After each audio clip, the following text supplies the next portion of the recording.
Broadside. Can you say it? Mr. Miyagi, it's over. No. It's over. Forget about it. No. I'm afraid. Let's just get out of here. I want to go home. Cannot, must not. It's okay lose to opponent. Must not lose to fear. Yo, I'm afraid. I'm afraid of him, all right? What do you want to do? You stay focused. Tell us how your best karate is still inside. Now time, let out.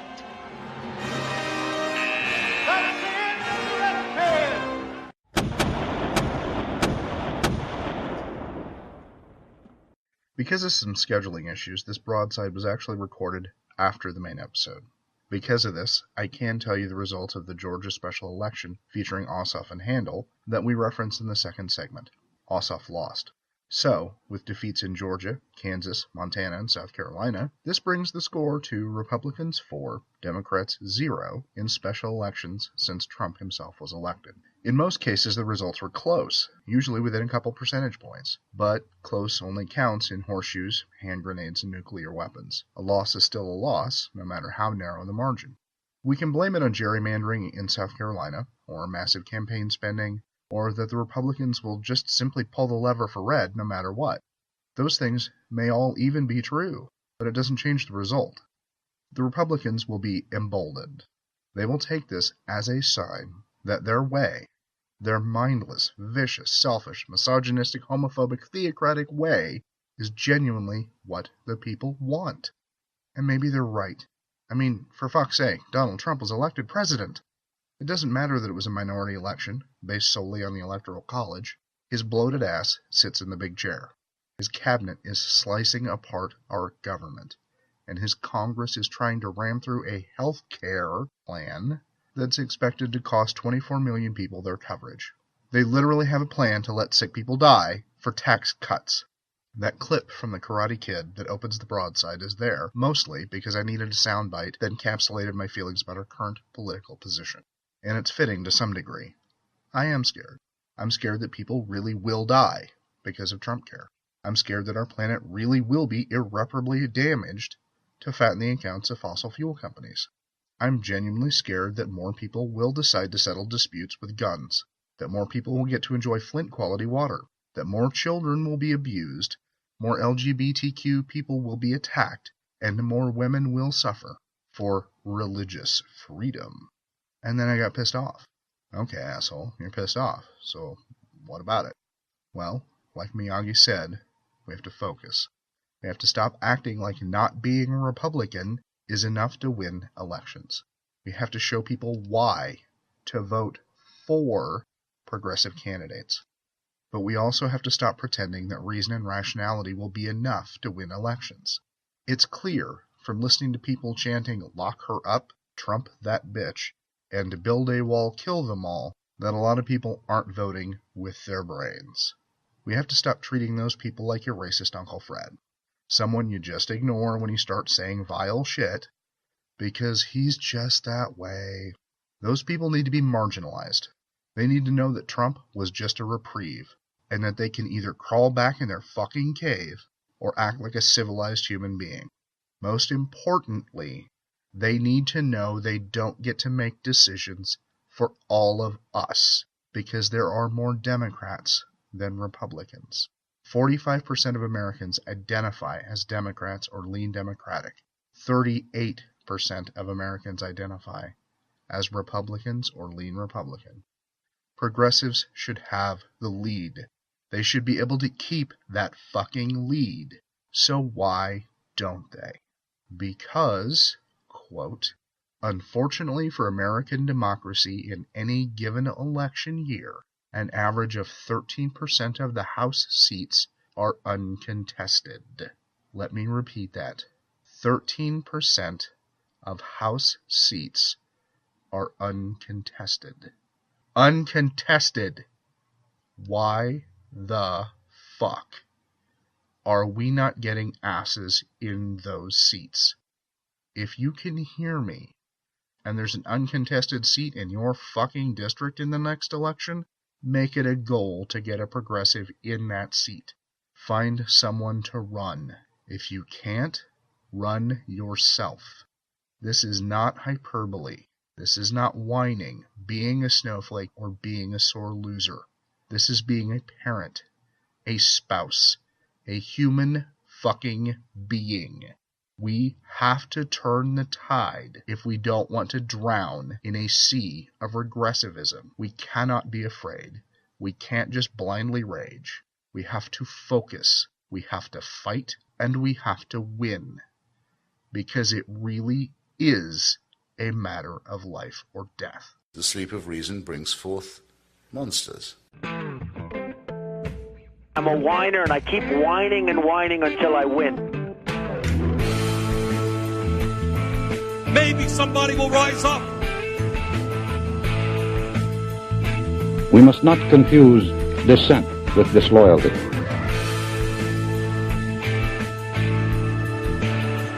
Welcome to Swing State, an aggressive, progressive, critical, and political podcast from the middle of the Midwest. Hi, welcome back to Swing State. I'm Lewayne. I'm AJ. And it looks like a sitting president has confirmed he's under investigation. Before his lawyer said he wasn't, and then said he was, and now Trump's own personal lawyer has a lawyer. Yeah, there's some stories out there that D.C. is pretty much running out of lawyers, go figure. They're having to pull counsel from L.A. and other places because there just aren't enough attorneys to cover all of the attorneys who need attorneys anymore. We kind of have one of those infinite regress things potentially happening. I think this investigation may actually open up a hole in the space-time continuum before the end of this. It's lawyers all the way down. But yeah, this is a huge development in the Trump-Russia scandal. Trump confirming himself through a tweet, which is, in writing. Of course. How else would he do it? Not only is he shedding any executive privilege he might have by tweeting about this investigation, he's basically confirming what he was trying to deny all the way up to this point. He's been denying it for months, and then suddenly about face, I'm under investigation. Except I'm not. Fake news. The real news that I want to get to today, because I just found this to be astounding. I'm going to read to you guys from a political article called Everything We Know About the Mueller Probe So Far. Special Counsel Robert Mueller is assembling a prosecution team with decades of experience going after everything from Watergate to the Mafia to Enron as he digs in for a lengthy probe into possible collusion between Russia and President Donald Trump's 2016 campaigns. His first appointments, tapping longtime law firm partner James Quarles and Andrew Weissman, the head of the Justice Department's criminal fraud unit, were the opening moves in a politically red-hot criminal case that has upended the opening months of the Trump White House. And just going down a little bit further in the article, it details a little bit more about this Andrew Weissman guy, who is not the kind of person I would want to have coming after me for the following reason. Weissman's prosecution record includes overseeing the investigations into more than 30 people while running the Enron task force, including CEOs Kenneth Lay and Jeffrey Skilling. And while working in the U.S. Attorney's Office in the Eastern District of New York, he tried more than 25 cases involving members of the Genovese, Colombo, and Gambino crime families. We talked about this. I'm on record already as of saying that I think in this case they're going to go after and find money laundering and perhaps a host of other financial crimes. We've been talking about this for a long time now, and sure enough, some of the heaviest hitters in the country are being lined up to go after exactly that. And if you know about Donald Trump's past, if you know about his connections with Russia and frankly other Italian mob figures in the New York mafias, you know that this guy is not shy about getting down and dirty with some pretty nasty people.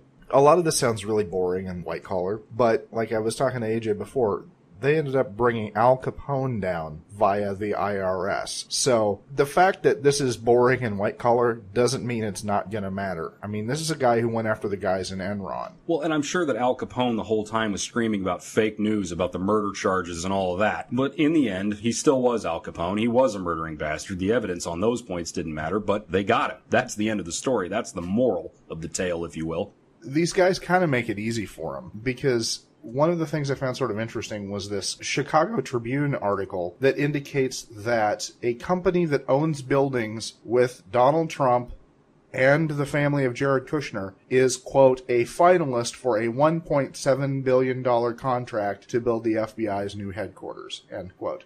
We have talked before about Trump's business deals and all the shit he's supposed to do in order to not look exactly like what he apparently is, somebody who's profiting from being the president. There's a quote in this article that sort of caught me off guard, which is, quote, Jared, that's Kushner, Jared takes the ethics rules very seriously and would never compromise himself or the administration, the White House said in a statement, end quote. Now, The fact that any of this is happening already compromises himself and the administration. Because if Jared takes those rules very seriously and would never compromise himself, then he would take Vornado out of the running. And it would just be down to the other two potential contestants for the $1.7 billion prize. If the Kushners cared about ethics, his sister wouldn't be over in China selling visas. Okay, I'm just saying. I found this sort of interesting side story related to this. A while back, I had seen a meme referencing Jimmy Carter selling his peanut farm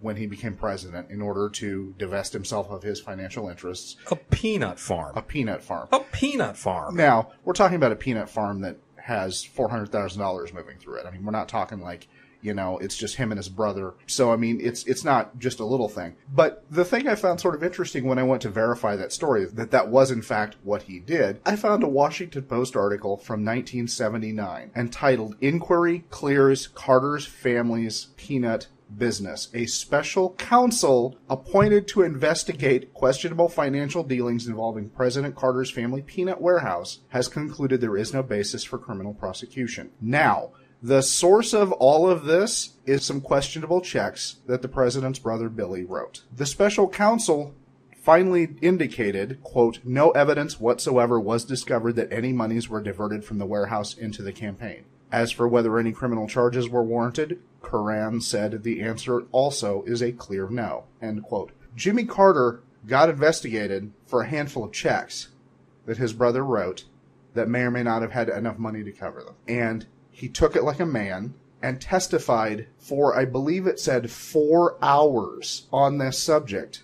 I would hope that Trump is also willing to testify, given that he stood in the Rose Garden and said, of course, I'd be willing to testify under oath. Would you be willing to speak under oath to give your version of those events? 100%. Right. Which is maybe the stupidest thing he's ever said, and that is saying something. I didn't say under oath. Which is, I guess, just the contrast that I wanted to put out here. We have somebody who claims there's a witch hunt because every indication seems to be that there's an endless amount of questionable business dealings going on, not only within the United States, but potentially with a hostile foreign power. And Jimmy Carter got bent over for 4 hours over some checks. Well, if we can return to Jared Kushner's legal travails for a moment, it paints the picture even worse than Lewayne is describing. Here's from Mediaite, Special Counsel Mueller investigating possible money laundering by Trump associates. Last night, the Washington Post dropped the latest in what has become a carpet bombing of bombshells, reporting that President Donald Trump is under criminal investigation for obstruction of justice in the investigation. The newspaper touted the, quote, major turning point in the nearly year-old FBI investigation, which until recently focused on Russian meddling during the presidential campaign and on whether there was any coordination between the Trump campaign and the Kremlin, end quote. But that perhaps overshadowed another detail buried at the end of a similar New York Times report about the investigation which is being led by newly appointed special counsel Robert Mueller about possible money laundering by Trump associates. Quote, a former senior official said Mr. Mueller's investigation was looking at money laundering by Trump associates, a source told the Times reporter Michael S. Schmidt and Matt Apuzzo. The suspicion is that any cooperation with Russian officials would most likely have been done in exchange for some kind of financial payoff, and that there would have been an effort to hide the payoffs, most likely by routing them through offshore banking centers. To just sort of tie that to another article in Reuters about the lawyer that we were talking about a little earlier, Andrew Weissman. Weissman, one of his specialties that Reuters reported is he has a particular gift for getting witnesses to flip and testify against their superiors, probably going back to some of the mafia cases that he's prosecuted. That's one of the ways that the FBI tries to go after the mafia. You get somebody that's in the room to flip on everybody else. And the thing about it is, usually it's only the guy that goes first that really gets anything out of it. So a lot of Trump associates who are going to be, either now or down the line thinking about it, it seems like Flynn may have beat them to the punch, because General Michael Flynn, that's the former national security advisor, now disgraced, he has been reported widely to have already flipped on Trump and the gang, and it's just a matter of time before he spills it all if he hasn't already. As disloyal as all these bastards are, I really think a special prosecutor's pretty much got his pick for who the fuck he wants to get to roll. And if this guy's specialty is getting people to flip, this is going to be like a cakewalk for him. And if you want any evidence that this is starting to get to Trump, like psychologically, the AP also reported a story a couple of days ago where Trump is yelling at TV sets. He watches cable news all the time. He sometimes even TiVos the morning shows so he can watch them later in the day. Apparently, he's been doing that all day and just screaming at the TV, talking about the investigation. I'm assuming in the presence of other people because they are now sources in credible news stories. The thing that kind of amazes me about that is not that he's doing it, because that seems sort of par for his personality, but that is just not enough for people to go, what in the fuck is wrong with you? There have to be people around him who simply, for self-preservation, you'd think would want to try and get this shit under control. Turn off the fucking TV, something. Yeah.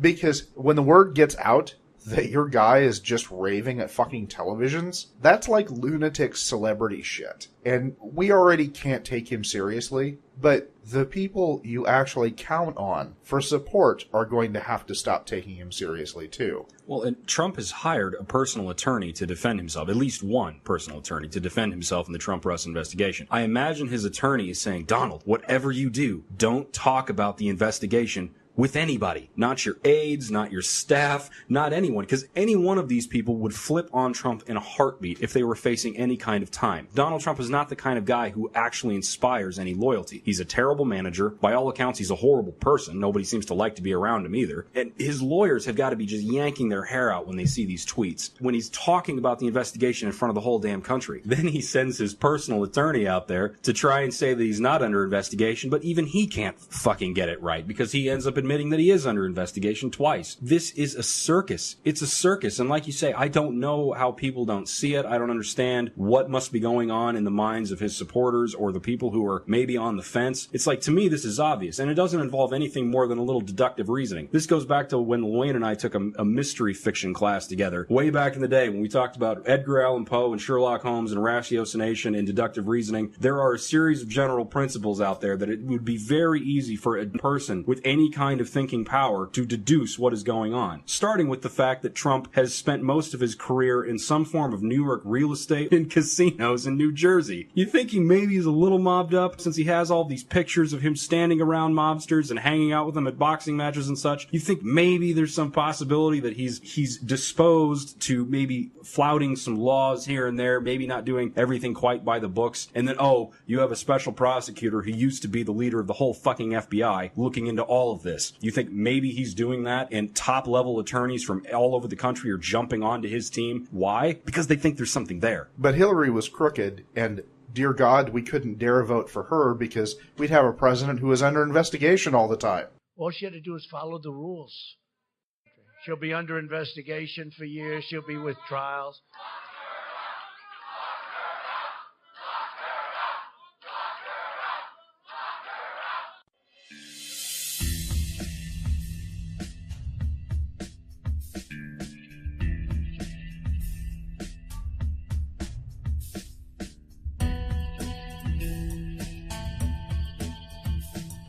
Can't get enough Swing State in your life? Follow us on Twitter at swingstate_show. Like us on Facebook at facebook.com/swingstateshow. Check out back episodes, our blog, and whatever other things don't fit on the podcast at swingstateshow.wordpress.com. That includes links to past episodes and individual broadsides on YouTube. If you want to send us love notes or hate mail, shoot it to swingstateshow@gmail.com. Thanks to all of you who listen, share, and comment. We really appreciate it. Now, back to the show.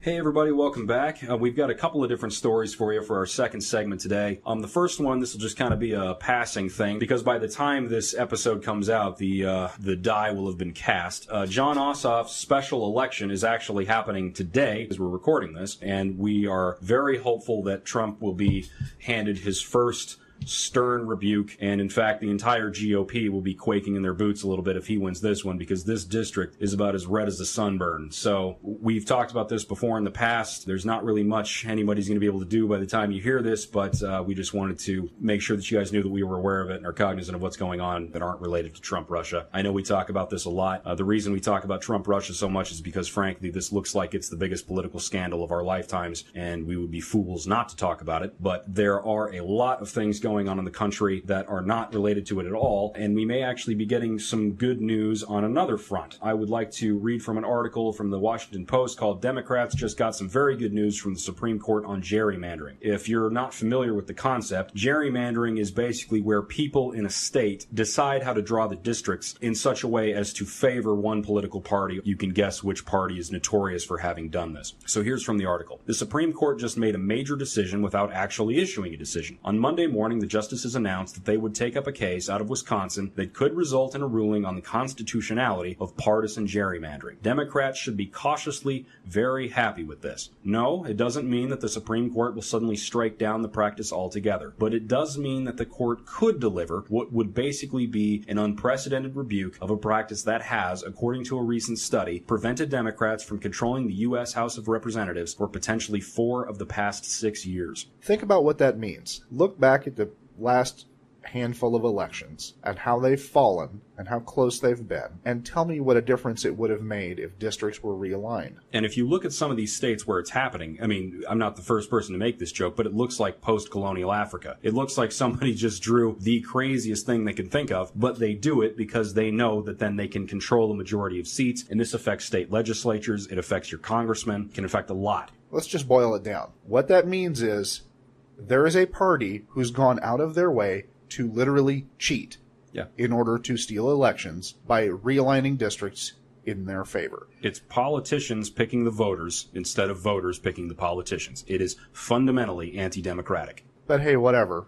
I mean, you know, both parties are exactly the same. So we're, of course, talking about the Republican Party, hint, hint. And on top of that, the Republican Party is also the party of the useless voter ID laws, which we have gone on and on about on this show and will continue to do in the future. They are doing whatever they can to warp the maps, to warp the votes, to hold on to power that they couldn't otherwise win if they had to play a fair game. Because their party platform, and this is not new, and it's not even something I haven't said before, their party platform hurts people. The way they operate hurts people. Their priorities hurt people, including the ones they want to vote for them. And there is perhaps no better example of this than the current ongoing clusterfuck over the American healthcare system, the endless death march trying to figure out how are we going to give a blowjob to insurance companies and cover as few people as possible. And give as huge a tax break as possible to people who already have fortunes. Let's not forget that element. This is one of the things that bothers me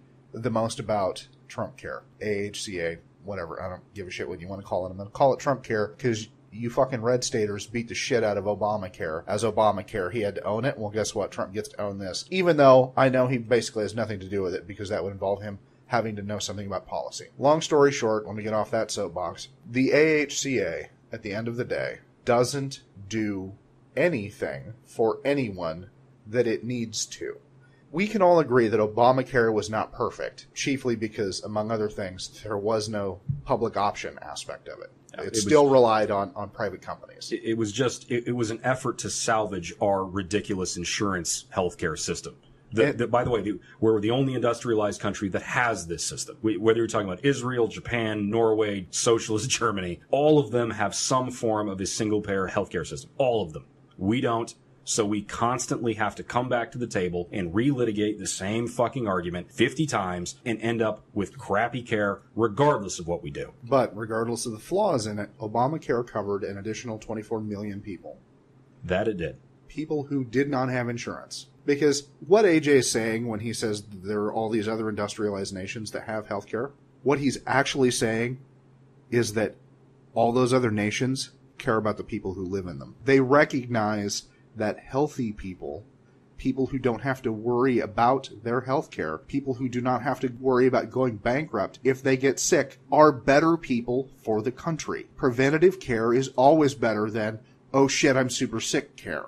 I just want to pause and explain this to people in a very specific way, and I want you to really take this into your mind and think about it. If you're in one of these countries, if you're in England or Germany or France or Belgium or Denmark or Sweden or Israel or Japan, Canada, it doesn't matter. If you're there and you start to feel a little funny, something's just not right with you. You've got a lump growing out of your armpit, or you're tired all the time, or if something's wrong with you, you don't have to sit there and think to yourself, well, do I really want to go to the doctor? Do I really want to get this checked out yet? Because, man, I'm probably going to have to pay a high deductible. I'm going to have to pay a lot of money up front. And if they run certain tests, my insurance only covers this, this, and this because I have access and options, but not healthcare. You don't have to do that in these countries. That is not a part of your experience of healthcare. I'm sick. I go to the doctor. They look. I go home. I don't go to the billing department at any point. That's their healthcare system. We do the other thing. I personally have been in this situation where I'm sitting there going, man, do I really want to go into the doctor? Because I already had my one annual wellness visit. And so if I go again, I'm probably going to have a $60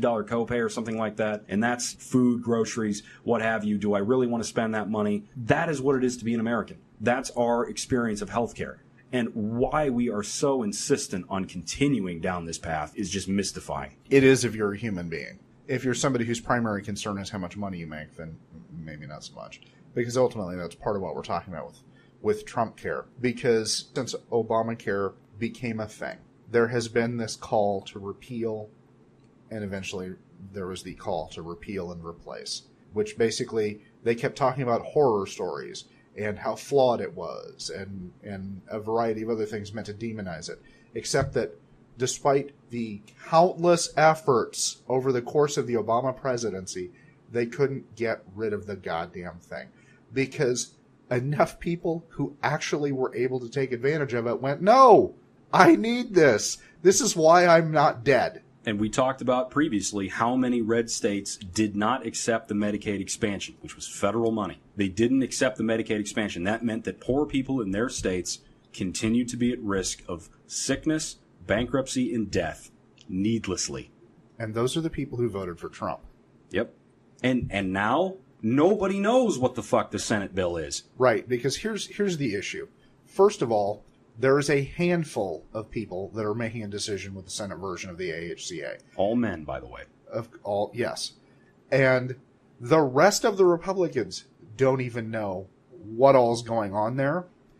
And if you need any further evidence of that, I've got this piece from Vox in which they interviewed 8 senators right now, 8 Republican senators, and they basically asked them some questions, including, so what problems in Obamacare are you trying to solve with the AHCA? And John McCain's response to that question is almost all of them, which is meaningless because it doesn't indicate any specific problems.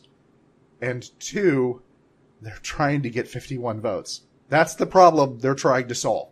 They're trying to solve how to get this shitty bill passed. They're not trying to solve any problems inherent within Obamacare. They're just trying to get it passed. They're trying to solve a political problem. So we have Mitch McConnell in the Chamber of Secrets. We've got a bill that nobody's seen, that none of the senators can talk about. They're trying to actually shut down press access. I mean, these senators, it's kind of funny. They're like literally running from reporters to try and get away having to explain what they're doing. There have been no open hearings. There have been no time to amend the bill, read the bill. The Democrats don't have a fucking clue what's in it either. No, and again, most of the Republicans don't. Yeah. In that piece, McCain, multiple times, what actual problems is this trying to solve? His final response is, you name it. Everything from the repeal caucus, which, as you know, they have made their views very clear, Rand Paul, etc. And then there are the others on the other side of the spectrum that just want to make minor changes to the present system. That's not consensus. In other words, they don't know what they're trying to do to it, and they can't agree how to do the thing they don't know. They don't fucking know anything. I know that's been a joke when we've talked about Trump before. He doesn't know what the fuck he's doing. These guys don't know what the fuck they're doing. And they're being deliberately prevented from knowing by people within their own party. The healthcare sector is 1/6 of the American economy. This is not Jimmy Carter's peanut farm, okay? This is serious business. And the only thing that we do know is what the CBO has said about the House bill that was passed up to the Senate, which presumably is forming the basis of this new legislation, which was 24 million people thrown off of healthcare and a giant-ass tax cut given to the wealthy, which is perfectly in line with so-called Republican/conservative, quote-unquote, principles. Principles. Sorry. One of my favorites is this conversation between Jeff Stein with Vox and John Boozman, who's from Arkansas, so Southern Red State.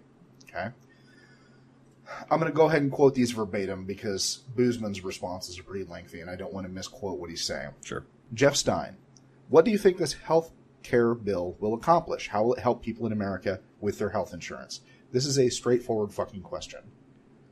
It should be one you should be able to answer if you're going to repeal and replace something you think is faulty.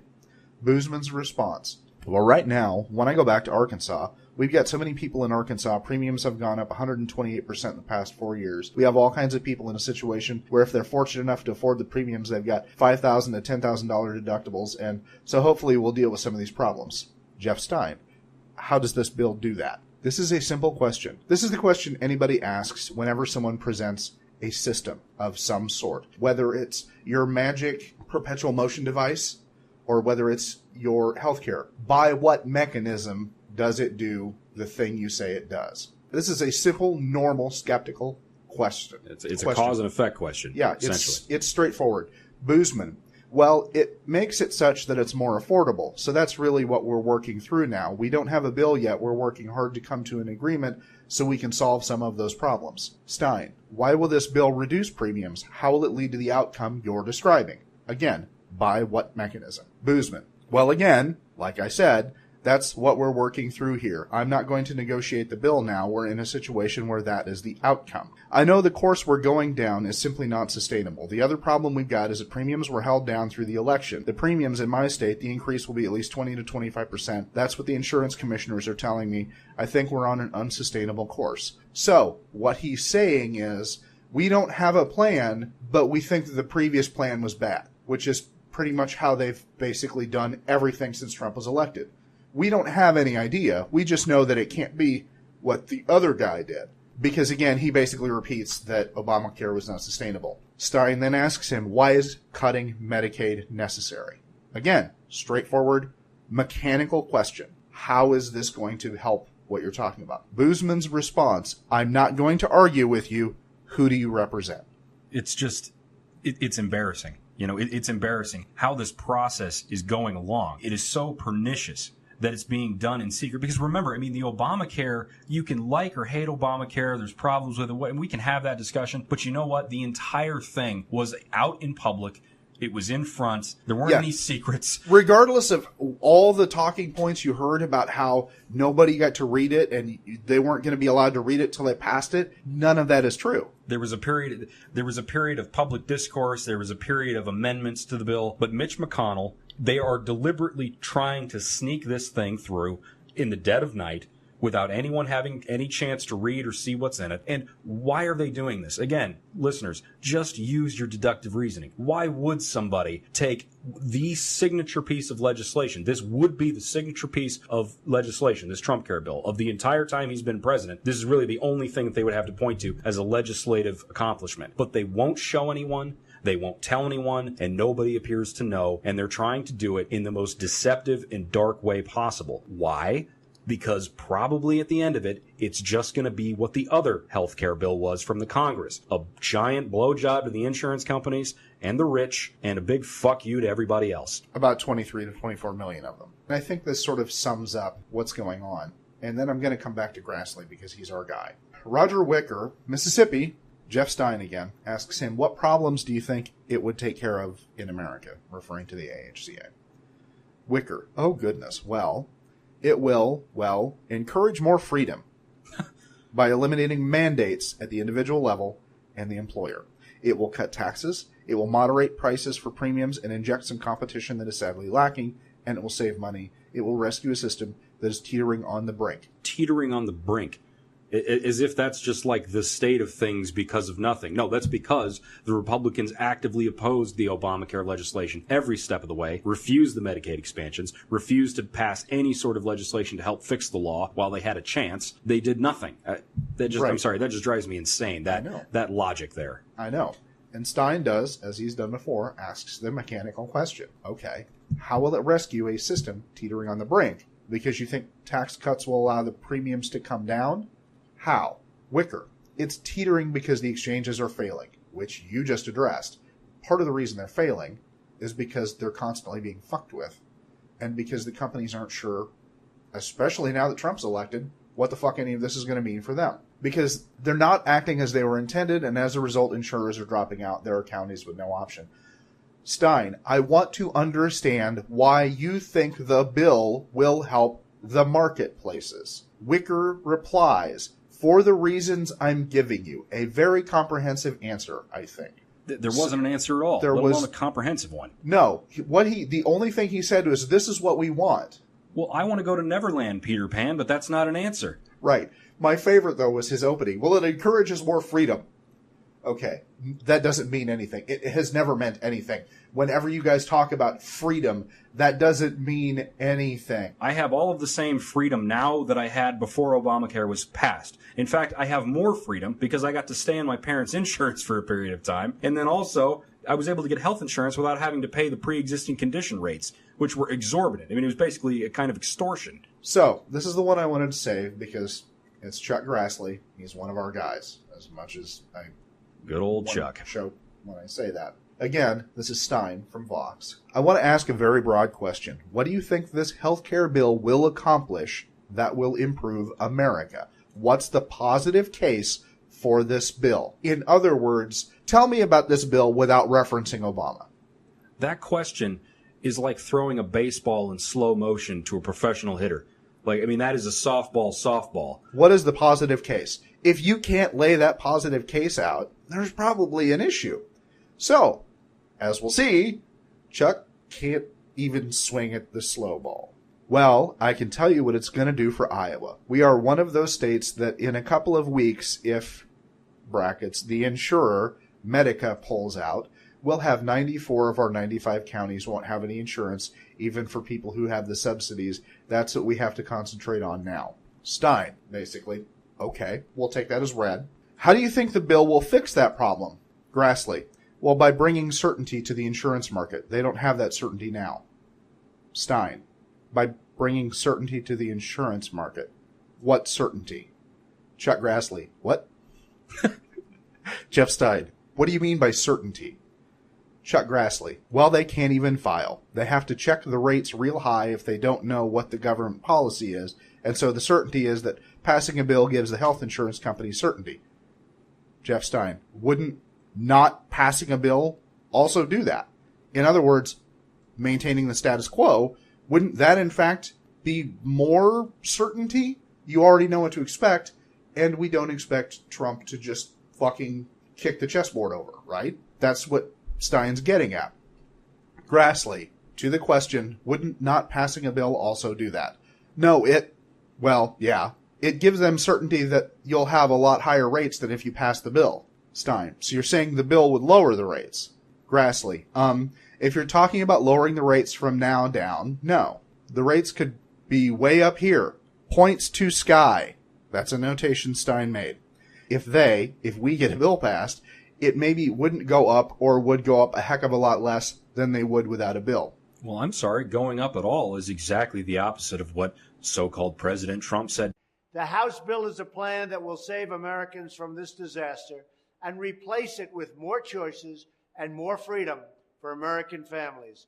Most importantly, it will be great health care, and your premiums will come down and your deductibles will come down. So you'll have better health care at a lower cost. No individual mandate, and the pre-existing conditions were going to be covered without taking into account that part of the reason they could be covered was because of the mandate. Anyway, Stein's final question. By rates, are you talking about premiums? Grassley. Yeah, premiums. Sorry, I have to go. That's our representation here in Iowa. I haven't heard anything from Jody because she's been pretty quiet about this. But Grassley doesn't know shit. I mean, that's clear. He doesn't know how any of this works. He doesn't know that nothing is likely to make rates, what he calls rates, premiums, go down. Traditionally, they don't go down. They level or they go up. There's nothing in their bill that will make them go down because there's no reason for an insurance company to lower the rates. Why? They have zero incentive. They have the market. They have the market at gunpoint if you have the mandate. This is why having private insurance as the primary method of providing health care doesn't work for most people. I wish I could tell you guys that there was some easy solution to this, but the truth of the matter is that until we get the next progressive era, until we get the Bernie Sanders revolutions, so to speak, and we have a Democratic House and a Democratic Senate with a Democratic president, there probably isn't an easy answer. Because right now the conversation is just, the conversation on healthcare, since basically I've been involved at all in politics, has just been how much are we going to fillet the insurance companies? We need to move the conversation from how much are we going to fillet insurance companies to why do we even need these bastards? Why are we doing it this way? Why are Americans paying the highest prescription drug costs in the world? Why are we paying exorbitant rates for insurance that half the time you end up having to bicker with your company anyway if you do go to the emergency room? It's just madness. And until we elect people who also understand that, and we change the narrative in Washington, and we change the cast of characters that are there, I don't see an easy fix to this. But what I do know is that every single person, including Lewayne and myself, we need to get on our phones, we need to call our representatives, and you need to give them holy hell on this bill, because this is some seriously seedy shit that we're watching here, and the way they're going about this, it could not be worse. And here's the thing about that, and this is why it is fucking important for you to get a hold of everybody. Now, I'm going to go ahead and call Chuck, but it's pretty clear Chuck could give a fuck about what I'm saying, because he's already made his decision, which is I'm not doing shit. But right now, because the Democrats are in the position they are in, they are doing everything they can to slow this process down. They're doing everything they can to protect you. Think about that. That's what that means. When we're talking about slowing this fucking process down, that's about trying to keep people from dying. Just remember which party was doing that. If the GOP had your interests at heart, they would be able to tell you with a plain answer what is in the bill, what it's going to do, how it's going to help, by what mechanism, as Lewayne said. The cause and effect relationships between Bill Section A, outcome B. It's that simple. So Yes. we need everybody to get on the phones, and they need to hear your voice. They Yes. need to know that you're there. They need to know that you're watching and that this cloak and dagger shit is not going to fly. Right now, 3 Republicans. That's all it takes. 3 Republicans. 3 Republicans who want to behave like human beings. 3 Republicans who need to know that the people they claim to represent will be hurt by what they're doing. 3 Republicans who will do the right thing for fucking once. That's what we need to do. You need to find those 3 Republicans. If you can make it one of your senators, that's fucking fantastic. But that's what it takes. 3 fucking people to stop this. 3 people to stop 23 to 24 million people from losing their health care. And the clock is ticking on this because there is an August recess coming up. And, frankly, if they're going to go forward with this legislation, they're going to have to do it pretty darn soon, probably before the 4th of July. That's the goal. So we need everybody to get on the phones this week and next week. Keep calling, keep writing, keep sending emails, keep signing the petitions. Let them know you're out there. Let them know you're watching. And let them know you're just not going to stand for it. And if we're successful in blunting this legislation, it will hopefully pave the way for the real solution to come when we take back the House and Senate in 2018. So, until next time, everyone, organize, mobilize, protest, vote.